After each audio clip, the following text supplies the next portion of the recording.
நம்மால் ஒருத்தர் ஒரு 100 ரூபா நோட்டை தன்னுடைய நண்பர் ஒருத்தர்கிட்ட கொடுத்து, இது உனக்கு தான் வச்சுக்கோ அப்படின்னார். அவர் பார்த்தார். இது இனிமேல் எனக்கு தானே சொந்தம் அப்படின்னார். ஆமான்னார் அவர். அப்படின்னா எனக்காக நீ ஒரு உதவி செய்யணும்னார். சொல்லுங்கள் செய்கிறேன்னார் அவர். இந்த 100 ரூபா நோட்டை தீ வச்சு கொளுத்தி விடுன்னார். இவர் அதிர்ச்சியாகி அவரை பார்த்தார்.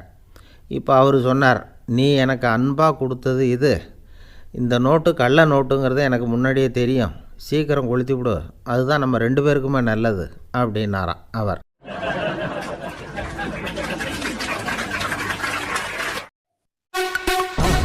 மறக்காம சர்ப்ரைஸ் பண்ணுங்க. தங்களின் பொன்னான நேரத்திற்கு நன்றி. அதுவரை உங்களிருந்து விடைபெறுவது நான் உங்கள் புகழேந்தி. நன்றி, வணக்கம், வாழ்க வளமுடன்.